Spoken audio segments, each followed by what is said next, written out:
This episode of the Chris Johnston Show is brought to you by Sports Interaction. Want to bet?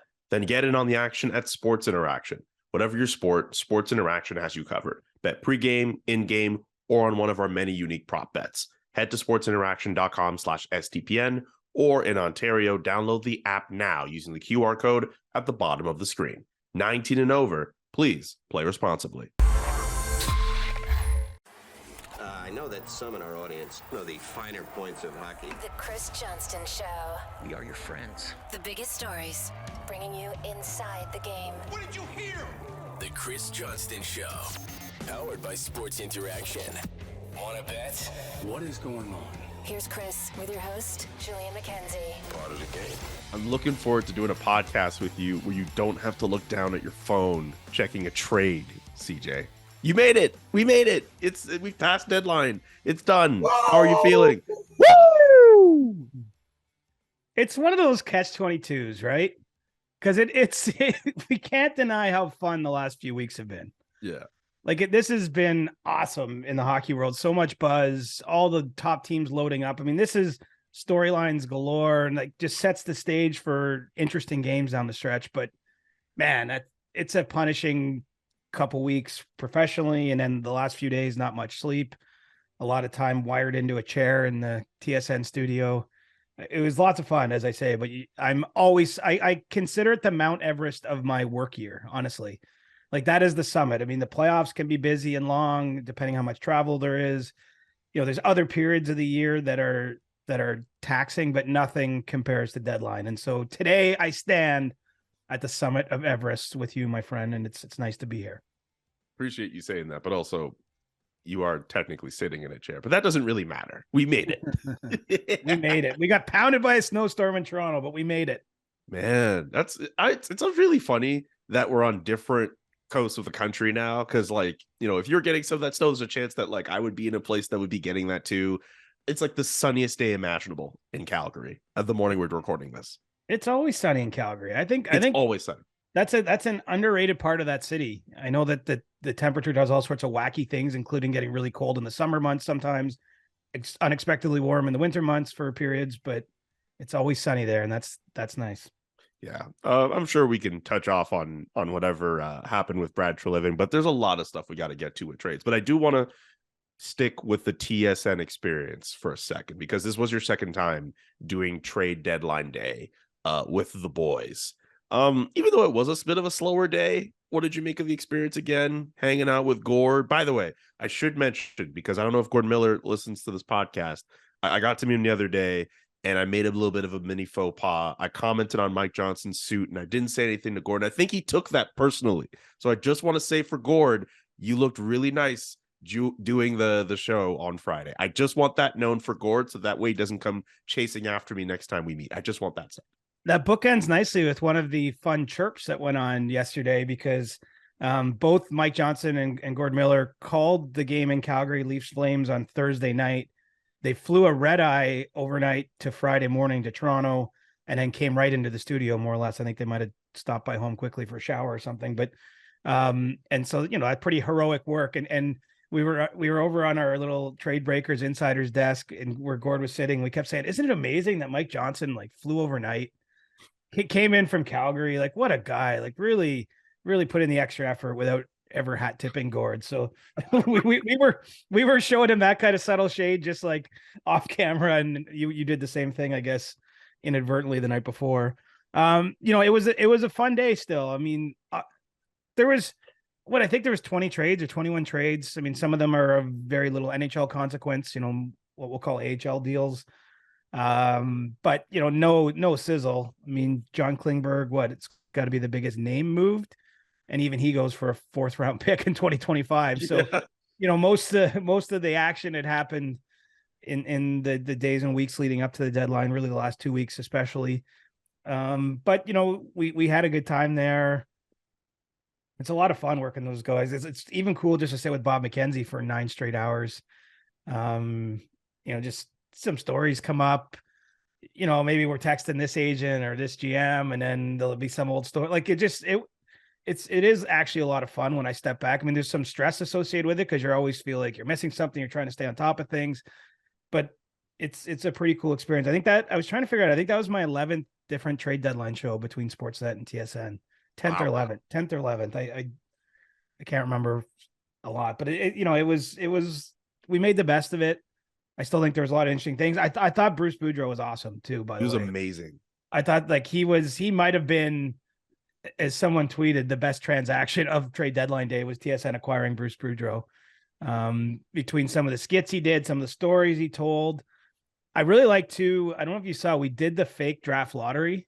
Yes. Like mimic the way it goes down with the NHL. We had, Jeff O'Neill playing the role of Bill Daly. And I did hear from some people who work for teams as that was going on, like that they were like actually getting excited in their war rooms, like watching that,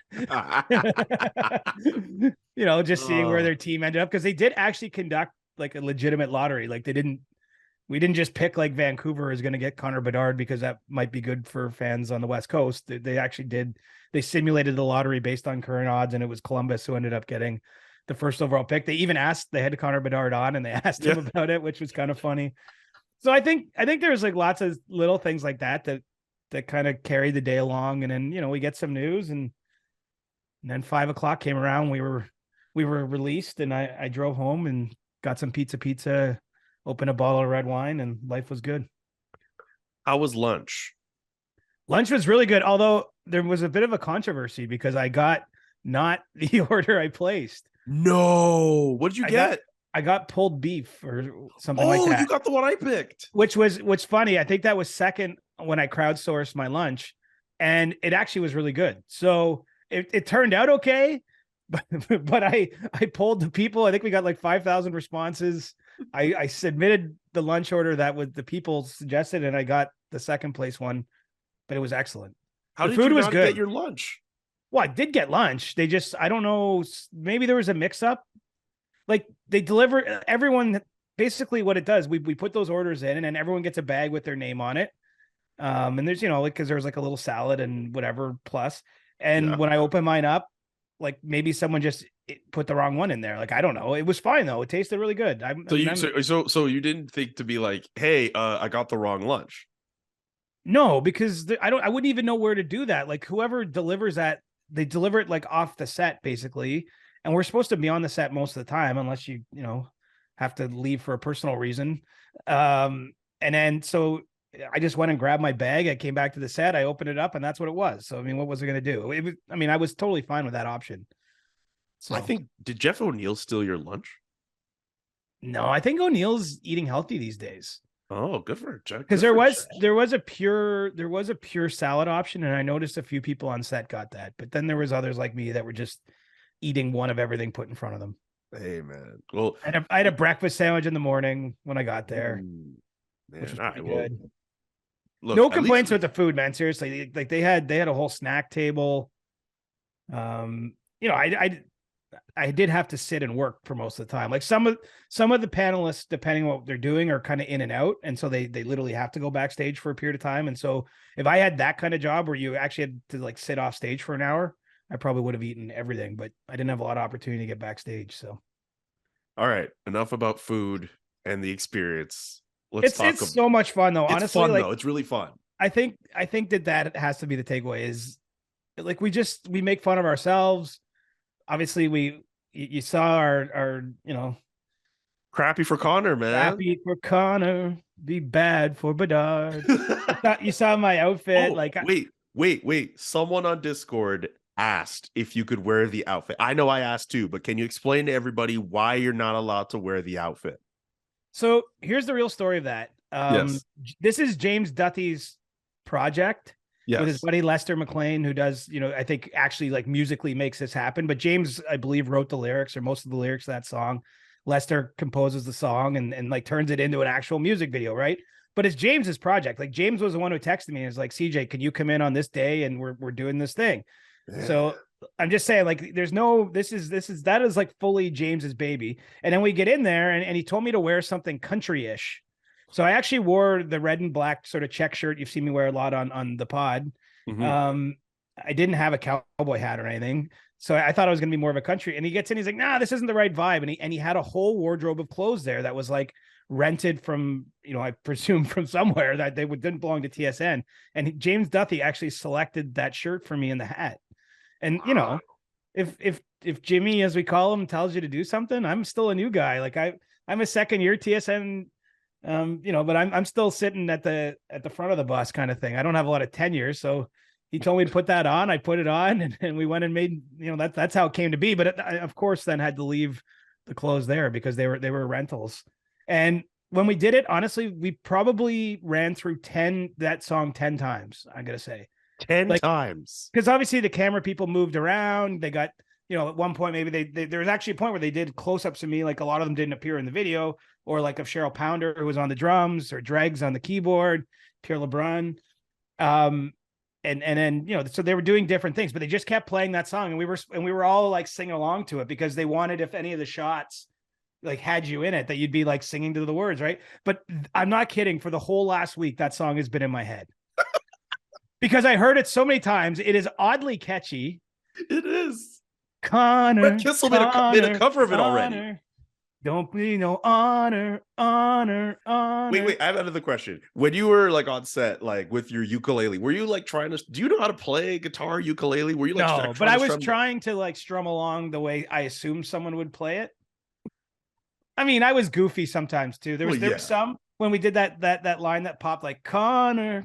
There was some where I actually took the ukulele and I was like doing that, and Cheryl Pounder was doing it with her drumsticks. But that didn't make the final cut. But we were trying to like, I don't know. We had fun. Honestly, and do you know what the worst of it was? The day we were recording that actually was the day the Patrick Kane thing was finally coming to a head. Oh. And so at that moment, the Patrick Kane trade wasn't quite breaking, but was like in the process of breaking. So like, you had Dregs and Pierre and I on set, and we're all trying to like work, also do this goofy thing. I mean, it was funny. Even actually the Bruce Boudreau one. Did you see the one where Bruce came in and yelled at us? That's my favorite thing of the whole day. And like, there's like a particular moment where he's like, LeBron Johnston, break some effing trades. I laughed my ass off. That was amazing. Oh my God. So he did it. I don't know how, I mean, who cares? It's all behind the scenes shit. Yeah, whatever. But he did that. Maybe he did like 5 versions of the rant. It was totally unscripted. It was a spoof off of what he had done that appeared in the 24/7 episode when he was the Capitals coach. Yes. And we just, stood there and let him do it. But like, I thought it turned out hilarious. Like even the Gino Retto line where he's like, Gino, you don't even have a chair. And then like Gino's face, like that was totally unscripted. And I just thought it was perfect. It was awesome. Is it true that Bruce apparently at times like obviously in the actual 24/7 clip he says the F word, but on set with you guys he would say freaking, like he didn't actually say the F word at times? At times he said the F word, but then like he actually said like or F, but then he did start swearing more. Like the very first one he did, like the very first take we'll call it, he came out and he didn't swear, and they're like, Bruce, we're gonna need a lot more F-bombs, man. And so like eventually he got more into it and he was dropping the real F-bombs. I felt like I was in a dressing room. Anything else from that day you want to mention that we want to get into? This is really fun to just this is hilarious. You got to look, if you missed our coverage on TSN Trade Center, you got to find the Bruce Boudreau video. I'd encourage you to look up Bad for Bedard too. Yes. Some people found it cringy, some people found it funny, whatever. We're just having fun. At the end of the day, like I appreciate the production value that went into that. Like that was not that took a whole day of like filming, and then obviously behind the scenes. I don't even know how, like producer Nick would know more about this, or Jesse Blake. I don't even know how they put that together, but I would consider it was a lot of work. The thing about the Bruce Boudreau one is we taped that like Thursday night, maybe 6 o'clock or something, or 5 o'clock.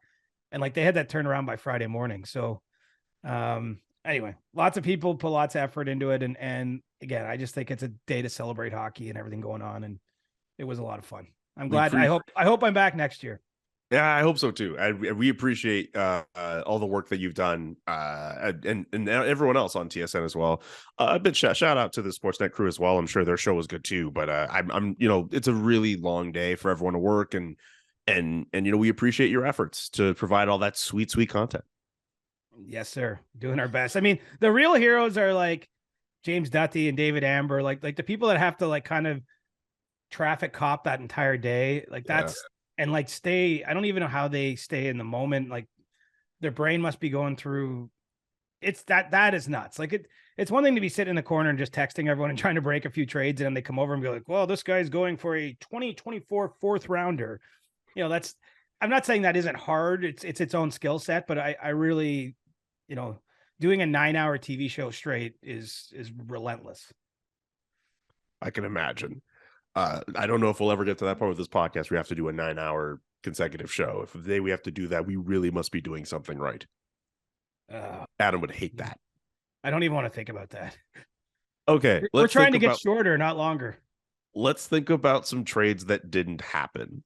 It's kind of funny to start off that way, considering that the trade deadline is supposed to be about trades that do happen. But there's two names that come to mind in terms of guys who we kind of thought, for whatever reason, would end up moving. One more than the other, but still, JT Miller and James van Riemsdyk. Those two names, it looked as if there was some chatter. Maybe they'd change. Shout out to my friend Samantha Chang from Vancouver from the broadcast, who I think really wanted someone to take JT Miller. That did not happen. Who should we start with, JVR or JT Miller? Let's start with JVR because he was closer to being dealt. Being a pending unrestricted free agent, veteran player, sort of known commodity at this stage of his career. Certainly there was teams that had some discussions with Philadelphia. He was maybe a plan B option in some cases. And I think we just got to the end and everyone pivoted somewhere else. No one stepped up and paid, was a third round price, was third round pick ended up being the asking price. I think earlier on they were looking for a second round pick, which you don't know where the prices are going to go, right? Max Domi, obviously younger, having a great season, personally in Chicago, he got a second rounder as part of that deal to Dallas. So it's not impossible as a pending unrestricted free agent. Of course there's a bit of the snafu at the end where Detroit of all teams got involved with Philadelphia. Unfortunately, our good buddy Elliot Friedman, I don't point this out in any spiteful way, but had reported, as most people would know or saw, that the JVR was heading to Detroit. It's not because Elliot, was way off base. I mean, those discussions were well down the road. It just didn't quite get done. And obviously someone jumped the gun in terms of giving him a tip. Unfortunately, these things are going to happen from time to time. And I'm well aware that I would be on the wrong end of that at some point. So that's why I say this with caution. But behind the scenes, what I can tell you is there was no controversy from James van Riemsdyk's end. Like, he was never told he was traded or anything like that. I think Detroit got close. They needed to make another move in order to make the money work or to make that situation come together. And time ran out. They just couldn't get it done. So, excuse me, I'm going to sneeze here. Go ahead. You good? But yeah, James. So that's what happened with JVR. I mean, unfortunate for the Flyers, because they didn't end up selling very much. Got a couple of very late round picks for a few guys. Fortunately for JVR, would have probably liked to be playing in the playoffs, but he'll be a free agent July 1st, and I imagine he'll be signing a value deal somewhere that has the team that can win next season. As for JT Miller, this one maybe a little more spicy because there's. I'd say that there's not exactly, it's unclear who approached whom. It's unclear what you term, when two teams are discussing parameters of a trade, if it constitutes a true offer. Mm-hmm. Because, the way I believe Patrick Alvin worded it to the Vancouver media is that there was no offer for JT Miller. But as my TSN colleague, Darren Drager, correctly reported, there were certainly discussions with the Pittsburgh Penguins on Miller. There was discussions earlier in the week, and there was discussions again on Friday, on deadline day itself, about what that trade might look like, how it might be. I think that Pittsburgh at least floated the idea of 2 high draft picks, maybe even 2 first rounders, if that would work. But the trade never got to a point where it was going to happen. Do you know what I mean? I think it's a little like, my report a few weeks ago on Erik Karlsson and the Edmonton Oilers. I mean, there were discussions. There was some mutual, I guess, will to potentially make a move, and they explored what would work and couldn't get anywhere with it. I think it's a similar kind of thing with Miller. What's interesting here is Pittsburgh made a bunch of sort of interesting moves. They didn't have a lot of cap room, so they're shipping players out and losing Kasperi Kapanen on waivers, bringing in Dmitry Kulikov, bringing back Nick Bonino. And I think that they were trying to maybe see if they could do something bigger in order to make the Miller move work. And this is why I know it was at least serious enough. Pittsburgh was going to have to move another salaried player off their roster to make the money work. And I do know that there was talks with third-party teams, at least 2 that I'm aware of, about, would you take player X if we were doing a JT Miller deal? So they were at least exploring the options. Hey, could we flip this salary here and make the money all work? JT Miller is a Pittsburgh area guy in terms of where he was born and raised. It's still in this strange period where he's got a no movement clause kicking in July 1st with the start of the 7-year extension he signed last September. But he can be traded and his new contract hasn't started yet. And so maybe there's a way that this gets revisited down the road. I don't know that it's fully dead. Certainly Patrick Allvin thinks he'll be able to make some cap related maneuvers in the offseason. At least that's what he told the media after the deadline passed. And so ultimately that trade didn't happen, but there's legitimate smoke that those teams were talking. I think that there's some doubt from both sides of the table, though, how serious each other were. I mean, this is kind of part of the game, right? It's a bit of a tango at the deadline. And so if you heard JT Miller rumors, that's as far as I can tell where they came from. Legit discussions. Pittsburgh tabled the idea of a couple of high draft picks. Would that be enough to get them? They explored, players they might be able to move off their current team to make the money work, but it just never got any further than that. Okay. What about anything else on deals that might have happened that just also kind of fell through, or any other names that were also rumored out there? Anything else we can go on that subject? Well, the Canucks tried pretty hard to move Brock Besser. I think maybe in the weeks leading up to the deadline, maybe more than just the deadline day. Certainly teams had some interest. I think that there's concern about the 2 years remaining beyond this one on his contract and wondering if Vancouver might retain salary. So I think that's something that we'll have to watch again down the road. Besser's actually had a pretty nice uptick since Rick Taka took over as coach. He's playing more. He's put up more points, been back a little bit with Elias Pettersson, which was no doubt helped his production. But I think that will be one of these storylines that now carries into the offseason once Vancouver's done playing, is if there's a way to move them when you're just a little bit closer to the end of that deal. It's the offseason. There's more maneuverability maybe generally around the league. Joel Edmondson was another one in Montreal who, only got back. He's had a lower back issue. It missed a month or 5 weeks of play. Played the night before the deadline, Thursday night in Los Angeles, was the first game he'd played in that amount of time. Certainly teams were looking at Edmondson. I think like the idea that he is signed for next year.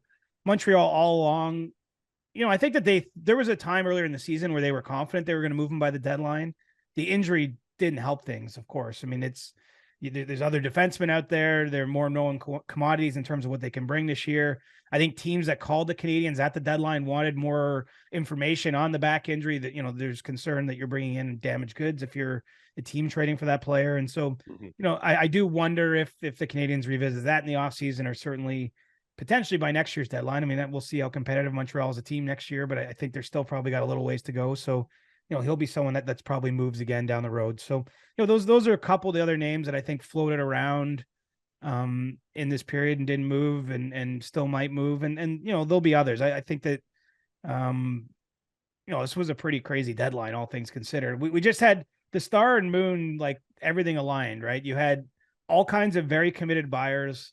You had several completely committed sellers that are, there's going to be some bad lineups down the stretch, man. That Chicago lineup, Anaheim. There's going to be some interesting. Arizona. I don't know what's left of Columbus. I did get a kick out of the Blue Jackets putting out the tweet about like Jonathan Quick. It was a quick time, but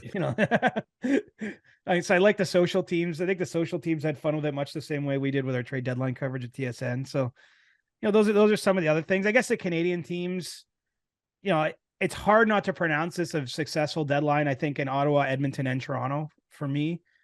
The Senators getting Jacob Chychrun at the price they did, I think is a nice piece of business.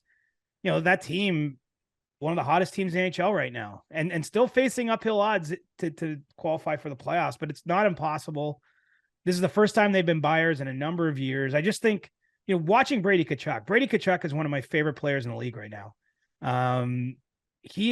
You're seeing him on a different level. I think, he scores a goal they had a big back-to-back against Detroit earlier in the week, and he's given the flex, right? You're seeing him score big goals in the Rangers game. I just think that this is a younger nucleus of players, and I think that the Senators are going to be really good in the nearish future. Like, I think that they really have a nice mix there. Getting Chychrun makes a lot of sense. He's from, his family's from the area. He's in the right stage of his career. He signed for a couple more years. Like I think he can be part of the core of that team.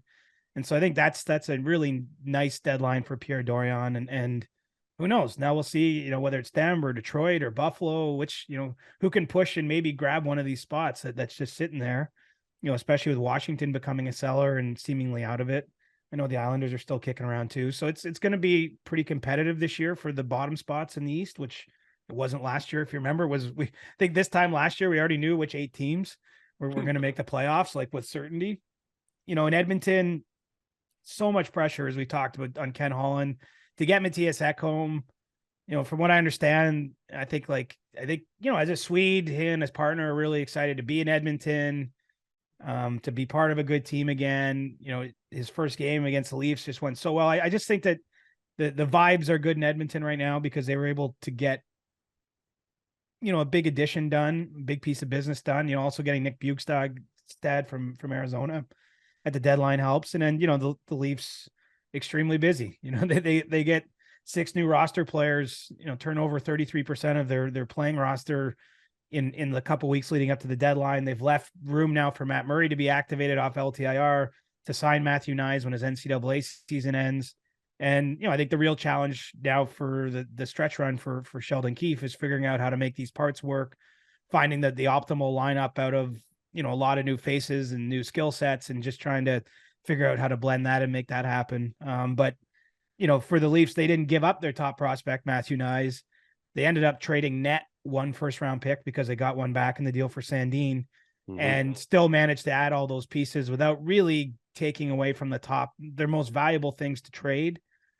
Maybe arguably Rasmus Sandin is potentially a big loss. We'll see what becomes of his career in Washington with a little bit more opportunity than he got in Toronto. But, I think a nice deadline for those 3 teams. I don't mind Winnipeg's deadline. You kind of just wish might there have been a little bit more out there, but I do think the Nino Niederreiter edition in particular is kind of sneaky good because it's a 2nd-round pick and it wasn't a rental player. They get Vlad Namestnikov on the cheap. We'll see if he can bring something. Calgary, we just know they just weren't going to give up anything serious. Vancouver didn't sell as much as they'd like, and Montreal didn't sell as much as they'd like. I mean, some of that was beyond Kent Hughes's parameters, but with injured players and the like, they just didn't. They weren't as active at this deadline as they would have hoped. Great run through all the Canadian teams. Do you have a winner and a loser? That was a stream of consciousness there. That was just you just going off the dome, like you just went off. I got into the trance, just like you just went in, man. That you dropping some bars. That's what you call bars. I can't wait to be goofy with you on Monday. Oh, Monday is going to be fun. Do you have a winner and a loser for deadline day? I think Carolina is probably a loser for me, just because they're the only one of the teams right at the top of the standings that didn't take a big swing. Now, that wasn't for lack of trying. It's not a criticism of their front office. They were in big on Timo Meier and San Jose went with New Jersey's bid. But I think even the fact that it's the Devils that get Meier, just with those teams kind of locking horns in the standings here for the rest of the regular season, potential playoff matchup could be in the offing depending on how things break. That Carolina also saw the Rangers go all in the same division. So I think not doing bigger business than Jesse Puljujarvi and Shane Gostisbehere, makes them kind of a deadline loser. Now, as we know, teams that are active at the deadline, it doesn't always work. Like what the Leafs strategy here, we might end up saying at the end of the year, it just was too many new pieces to introduce and they never got it together after that. I mean, it's an unknown thing, but that's, I would quantify them a loser. At least for me, just because there's so much opportunity there. This team has been knocking at the door. I feel like you maybe wanted to give them a little bit more to have a push, and especially a scorer, right? I mean, let's not forget they lost Max Pacioretty, who was meant to be kind of their deadline addition, someone who can put the puck in the net. And so, I just think that Carolina might have some regrets about this deadline moving forward. The winners there's a lot of winners, but the Bruins to me have to be the winner. I mean, to have the cap situation they're in, and I recognize this is mainly because Taylor Hall and Nick Foligno both suffered injuries in the days leading up to the deadline, but to get Tyler Bertuzzi and Garnet Hathaway and Dmitry Orlov, who's done nothing, Bobby Orlov here, done nothing but score and put up points since arriving from Washington. To graft that onto a roster that's already over 100 points on the season, when you just get to the start of March. I mean, that team is a freaking wagon, and it's hard to argue that wasn't good business all around for Don Sweeney. So, they've been winning all year. Why shouldn't they win at the deadline? I guess that's where I'm at with the Bruins. But lots of teams had monster deadlines. I mean, I love what the Devils did. That's a short-term play, but a longer-term play. I like the Leafs set of moves myself. I think it makes sense. There's a lot of teams that should be feeling good about themselves now. And now we get to see them kind of go to war for, maybe we shouldn't call sports and war, but now we get to see them really get into the trenches and battle here, which is, I guess, a euphemism for war. It's going to be fun. Anyway, it's going to be cool to see how competitive it is down the stretch and into the playoffs. And so, what about you? Did you have a winner or loser kind of scenario in mind, or? In terms of, I guess, if we're looking at the full picture, like I don't really disagree with your picks. I will give props to Edmonton, because for so long we've thought, okay, well, they have to do something. They have to make some kind of move to maximize what they have with McDavid and Draisaitl. But I'd really like them getting Matthias Ekholm from Nashville and Nick Bjugstad as well. Like I think those are decent moves. And I mean, they put the pounding on Winnipeg yesterday. They're going to play them again on Saturday. And like I know there maybe people are wondering about their season and how they've been going throughout the year. I think they did some moves that'll really help them out for the most part.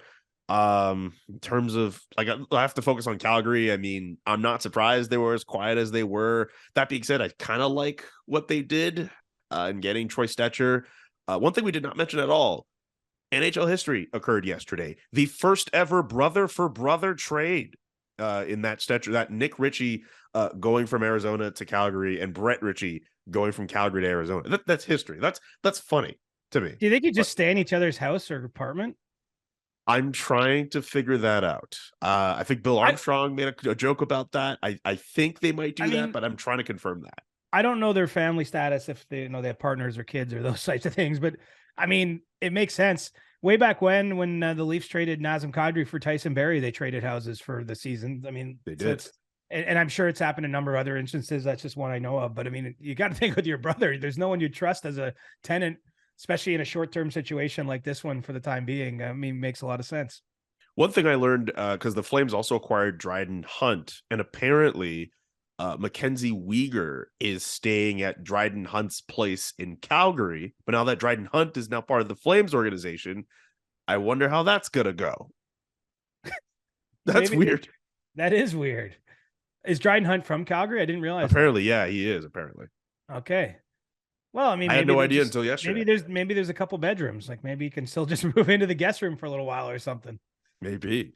I'm trying to think of other winners. I mean, there's look, a whole good story to be done on like NHL and houses. Yes.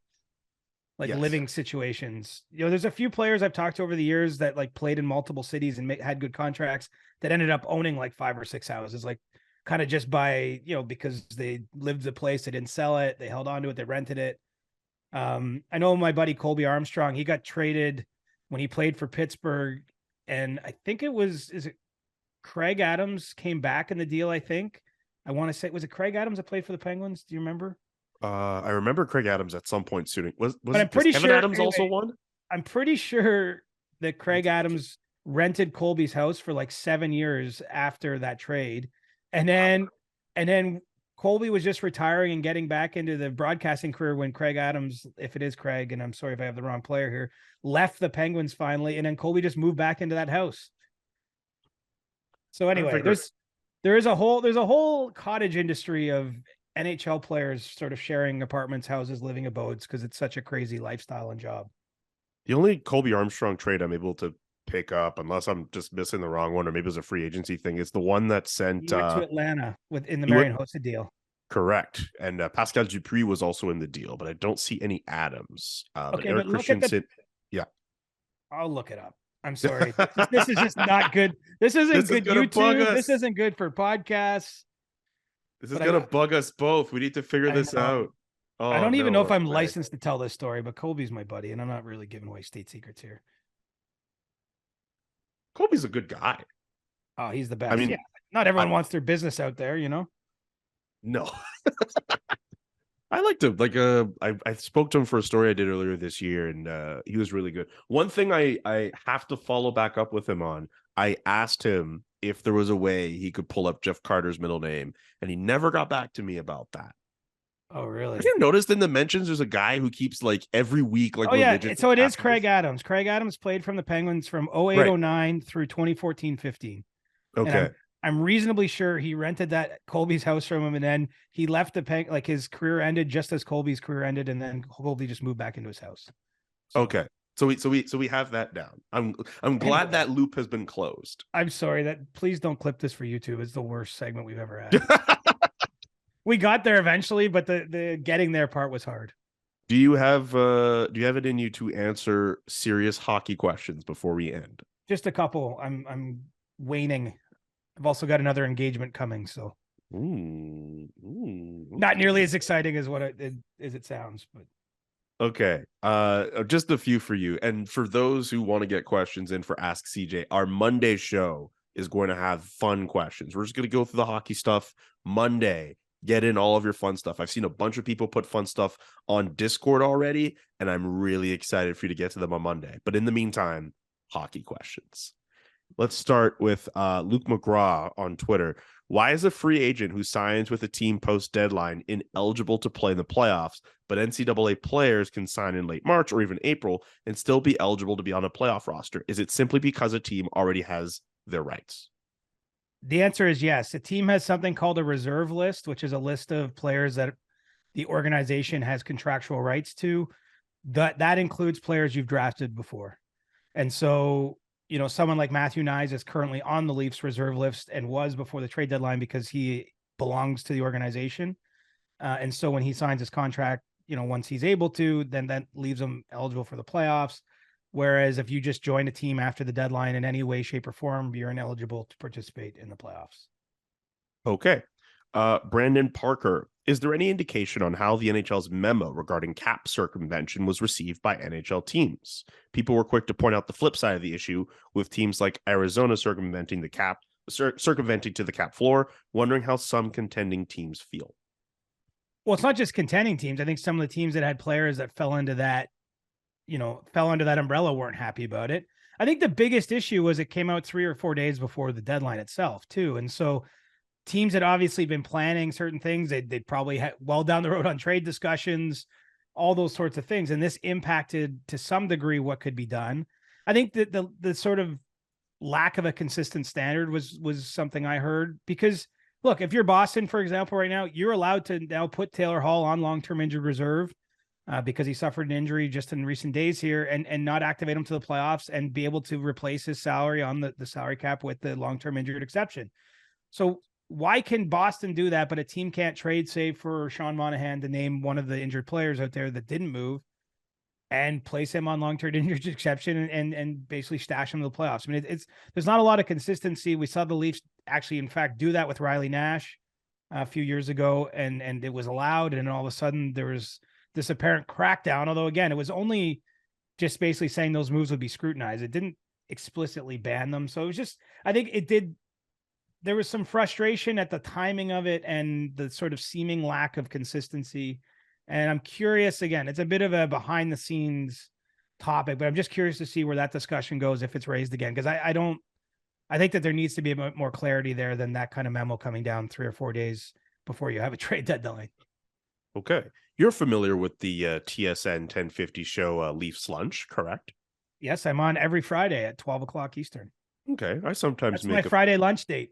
That's with nice. Julia and Al's brother. Yes. Speaking of Al's brother, I was on with him on Thursday, and Julia. I could consider them friends of the show since we've both appeared on their shows. Al asked me this question, and he said he wanted me to put this to you. So I'm going to read this out.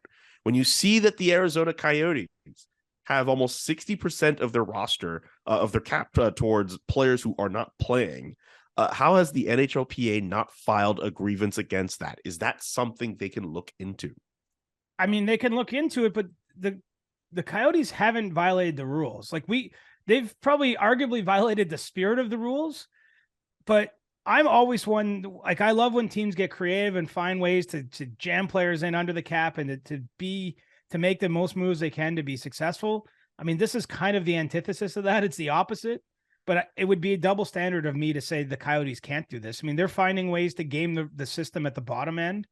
I think teams should do more to game the system at the top end. The truth is, I believe we'd all be better if there was a little bit more looseness in the system. It wasn't such a rigid hard cap system. We know why that exists. We know how that benefits team owners, and it's a CBA negotiated item. And so the odds of it changing are long, but because there's so many hard parameters on the system, I think it forces teams to game it one way or the other. The Coyotes is going to be interesting. This has been their plan. Call up like the number of draft picks they have. It's obscene, the number of draft picks they now have. Those picks don't represent, I mean, they're lottery tickets. There's no guarantees, but this has been their plan, is to truly bottom out and amass an incredible amount of picks. They've done it. Now the pressure is on them to make good on those picks or to package them into something else that can give them actual players. I'd like to see them at some point covet players more than picks, but this is part of a longer term strategy that, I've talked to their people about. Like this isn't a surprise to me, I guess I'll say. And I understand why people look at this and just like, this is silly. Like they're trading for Jacob Voracek's contract, and last year was Brian Little's contract, Shea Weber's contract. I mean, it's just over and over and over again, but they're amassing assets while doing so, and they have to eventually make good on them. I think that's the truth. Eventually they have to try to build a hockey team that's going to beat other hockey teams consistently. And so that's, if they don't ever get out of this cycle, that's where I'll start hammering them. But this was the start of a new cycle under a new GM with a specific plan while they're playing in an NCAA arena, with the idea that they're supposed to be a good team with a real foundation by the time they move into a new rink in Tempe. And we'll see if they can pull that all together. For the record, 7 draft picks within the first 3 rounds of this coming draft. I want to just use my math real quick. 8 picks within the first 3 rounds of next year's draft. And then 7 picks again within the first 3 rounds of 2025. Like, that's 21 picks in the first 3 rounds. I don't think you can feasibly use all those picks on players. No, like you only have so many contract spots. Exactly. You can only sign 50 players to contracts, depending where a player plays when you draft him. You only have 2 years to make a decision on signing them to a contract, or they go back into the draft. It can be 4 years if they're in the NCAA or Europe, but still you have to kind of, they literally can't make all those people into players. So I imagine at some point you'll see them packaging picks together to move higher up the draft and all that stuff, or maybe trading them out for real live bodies here. But wow. I mean, if you're an amateur scout, there's no better place to be working right now than a place like Arizona. There's a few other teams that have, really compiled picks too, but Arizona's might have the most, I would think. Yeah, and some of those picks do have conditions attached to, at least 3 I can see. I'm looking on the Cap Friendly website. At least 3 of those picks over the next 3 years have some kind of condition attached to them. Do you have time for one more? One more question? and then out.